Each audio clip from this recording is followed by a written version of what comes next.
Salve fratres, welcome back to the jungle of Protestantism. Kali ini saya akan mengajak kita untuk membedah, menganalisis ajaran seorang teolog reformed tentang kehadiran nyata. Dari videonya yang akan saya tampilkan potongannya, silahkan mencari tahu lebih lanjut untuk menonton video tersebut. Saya mendengarkan, kemudian mencoba menganalisis menganalisis penjelasannya, kemudian saya menegaskan bahwa di Protestan tidak ada penyembahan sejati. Ya. Oke, mari kita lihat. Silakan, ini videonya sepotongnya. Terusnya bagaimana? Cara bagaimana Kristus hadir di dalam roti dan anggur itu. Nah, karena itu, untuk mitos yang ketiga itu, saya ingin perkenalkan kepada saudara beberapa poin penting. Saudara ingat tadi di dalam, saya sudah singgung tentang pandangan Gereja Katolik Roma tentang transubstansiasi. Saya kasih saudara pandangan singkatnya saja. Pandangan transubstansiasi percaya the real presence of Christ, kehadiran Kristus secara nyata dengan cara transubstansiasi. Jadi roti dan anggur itu berubah substansinya menjadi tubuh dan darah Kristus. Makanya disebut sebagai transubstansiasi. Itu pandangan Gereja Katolik Roma. Jadi percaya the real presence of Christ dengan cara transubstansiasi. Kemudian gereja-gereja Luther juga percaya the real presence. Dengan cara apa? Dengan cara pandangan kosubstansiasi. Kosubstansiasi. Apa maksudnya kosubstansiasi? Jadi Luther percaya bahwa substansi dari roti dan anggur itu tetap roti dan anggur, tapi ada coexist dari substansi roti dan anggur itu dengan tubuh dan darah Kristus. Jadi roti itu tetap roti dan anggur itu tetap roti, tapi substansinya coexist dengan tubuh dan darah Kristus. Jadi Kristus hadir secara nyata, di real presence di dalam roti dan anggur itu secara coexist. Makanya disebut pandangan kosubstansiasi. Itu pandangan Luther. Nah, pandangan Zwingli. Oke, kamu lanjutkan sendiri. Mari kita bahas. Vamonos. Oke, ya. Hati-hati pegangannya. Pegangan di tiang yang kokoh. Jadi setelah mencermati pembicara teolog reform tersebut yang dikenal, diidentifikasi sebagai DN atau pendeta daging gadas, ini mari kita mencoba melihat beberapa hal dari pembicaraan tersebut seperti gagasan pokoknya, asumsi-asumsinya, kesalahan logisnya, dan bantahan dari perspektif filsafat realisme. Karena ini kita bicara soal real presence. Ya, oke. Yang pertama, gagasan pokok. Pembicara DN ingin membantah mitos bahwa gereja-gereja reformasi Protestan menolak kehadiran nyata Kristus, real presence, dalam perjamuan kudus. Jadi menurut dia, gereja Protestan tidak menolak, mereka menerima. Ya, dia menegaskan seperti ini. Tidak semua tradisi reformasi menyangkal real presence. I ask you why? Tidak semua tradisi reformasi menyangkal real presence. Oke. Kemudian Luther dan Lutheran percaya pada kehadiran nyata melalui konsubstansiasi. Oke.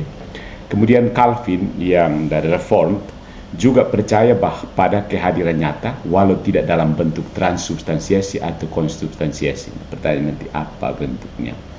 Hanya Zwingli, Swiss Reformed, yang mengajarkan pandangan memorialistik secara ketat atau simbolis saja. Jadi karena pembicara memposisikan dirinya sebagai pengusung teologi Calvin yang reform itu, percaya pada kehadiran nyata walau tidak dalam bentuk transubstansiasi atau konsubstansiasi, mungkin dalam bentuk halusinasi. Kita akan lihat. Yang kedua, asumsi-asumsi dari pembicara. Beberapa asumsi penting yang muncul dari uraian tersebut adalah bahwa istilah real presence memiliki makna yang dapat disepakati lintas denominasi meskipun makna filosofis atau metafisiknya berbeda. Oke. Bahwa semua varian reformasi kecuali Zwingli mengafirmasi real presence, hanya berbeda dalam cara atau modusnya. Dan yang ketiga, bahwa koeksistensi substansi menurut Luther dan partisipasi rohani Calvin tetap dapat dianggap sebagai bentuk kehadiran nyata Kristus yang sejajar maknanya dengan pandangan Katolik. Cepat-cepat mau menyejajarkan diri dan orang Katolik ya. Kemudian bahwa simbol tidak bisa atau tidak perlu memiliki nilai metafisik. Jadi ini asumsi terhadap pemaknaan hanya simbol. Nah, mari kita lihat bahwa ada kesalahan logika di sini atau kesalahan logis. Beberapa kekeliruan atau kelemahan logis dan konseptual dalam argumen pembicara Deking Gadas ini. Yang pertama itu equivokasi pada istilah real presence. Istilah real presence atau kehadiran nyata digunakan dalam cara yang kabur dan berpindah-pindah makna. Dalam Katolik, real presence bersifat substansial. Kristus secara objektif hadir dalam rupa roti dan anggur. Dalam Lutheran, real presence berarti koeksistensi dua substansi.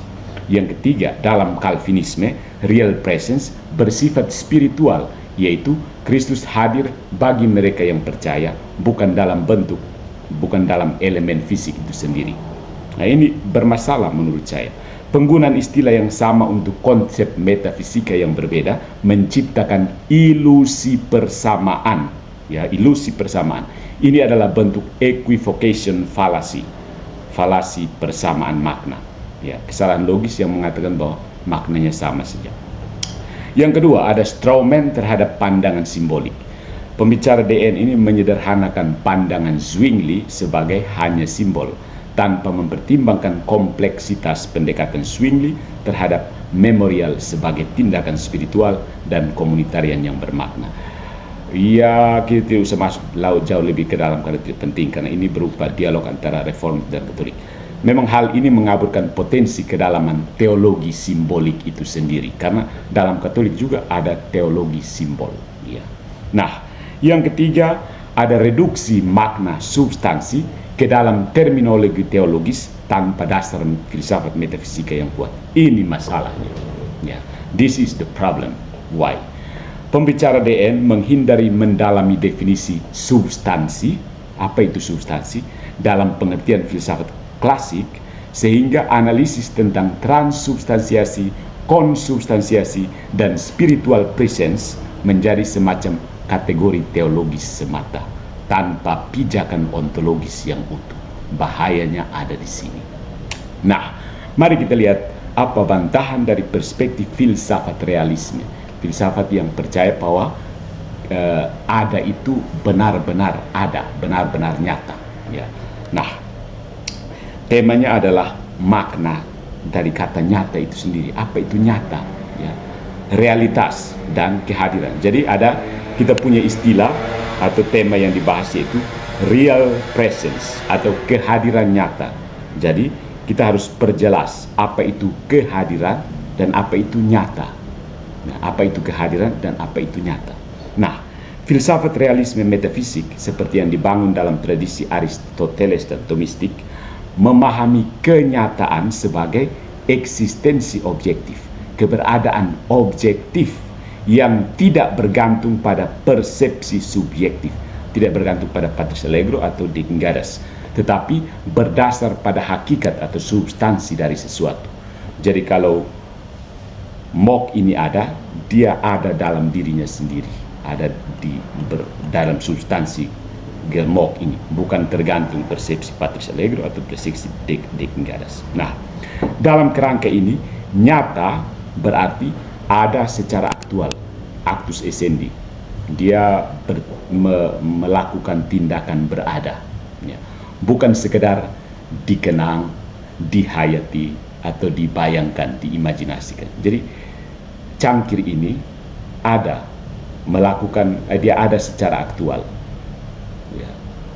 Bukan karena saya membayangkan dia ada, saya mengenang dia ada, atau saya menghayati bahwa dia ada. Tidak, dia ada.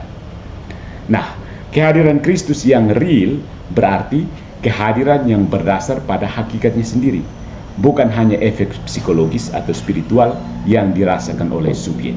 Maka bantahannya adalah seperti ini. Jika kita menerima bahwa Kristus sungguh hadir dalam perjamuan kudus secara nyata atau real presence, maka kita tidak cukup mengatakan bahwa ia dihadirkan oleh iman atau hanya koeksis dengan roti dan anggur. No, itu berarti bukan real presence. Ya. Keberadaan yang nyata, real presence, harus bersifat objektif, aktual, dan tidak tergantung pada kesadaran atau kondisi batin dari si penerima. Dengan demikian, pandangan Calvin yang menjadikan kehadiran Kristus tergantung pada iman penerima dan cara spiritual bukan hanya melemahkan keobjektifan kehadiran, tetapi bertentangan dengan prinsip realisme yang menekankan keberadaan sebagai sesuatu yang ada karena dirinya sendiri, esse per se, ada karena dirinya sendiri, being from itself, bukan karena diimani bahwa dia ada, tidak.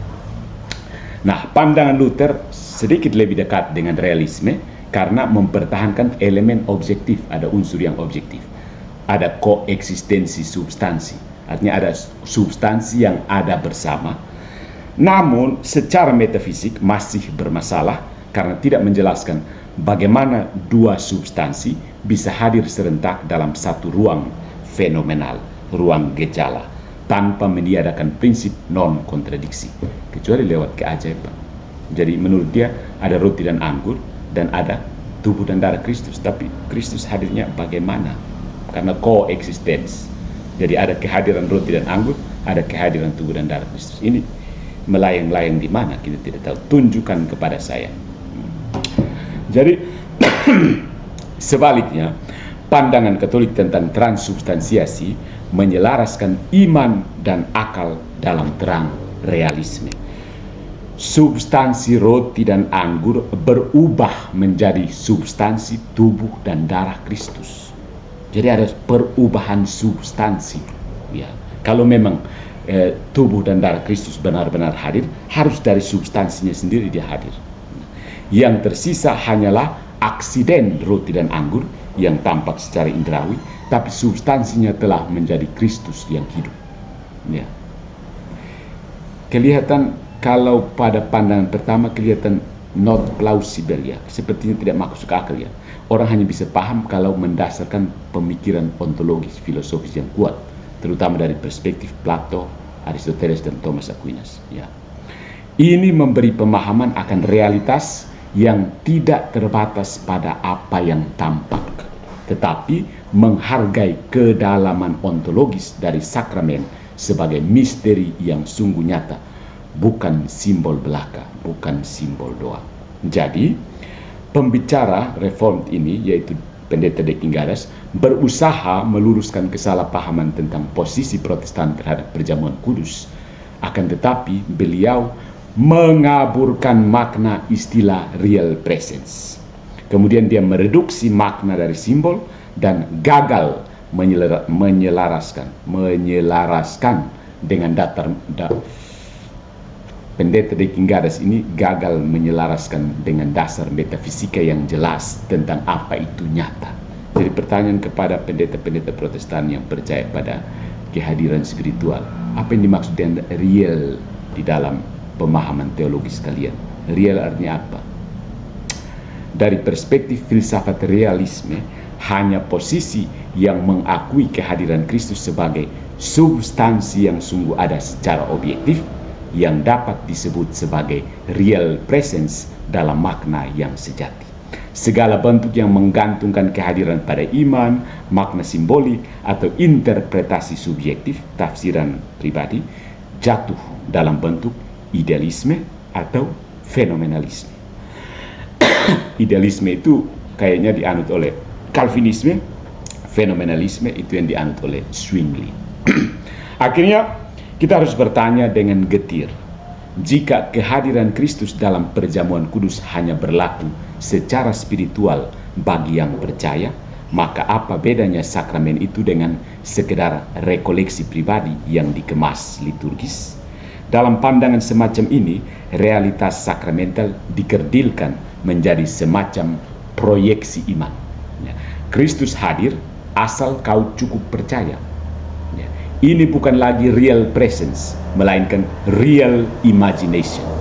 Seolah-olah Tuhan, Sang Logos yang menjelma menjadi daging, kini diharuskan menjelma menjadi simbol agar bisa diterima nalar modern yang takut pada misteri. Roti tetap roti, anggur tetap anggur, tapi umat disuruh percaya bahwa sesuatu yang tidak terjadi sesungguhnya terjadi, tapi hanya dalam roh. Itulah paradoks Protestan, menolak mujizat substansial namun bertahan dalam retorika kehadiran yang tak punya ontologi. Jika yang nyata hanyalah yang dikenang dan yang hadir hanyalah yang dihayati, maka kita tidak sedang menyambut Kristus dalam Ekaristi atau perjamuan kudus itu, melainkan menyambut bayangan harapan kita sendiri. Dalam dunia seperti itu, iman tak lagi menyentuh kenyataan, dan sakramen tak lebih dari drama liturgis yang rapi tapi kosong, sebuah panggung tanpa aktor yang sungguh hadir. Karena itulah di Protestan tidak ada penyembahan yang sejati, hanya nostalgia yang diberi liturgi. Good job, Protestantism.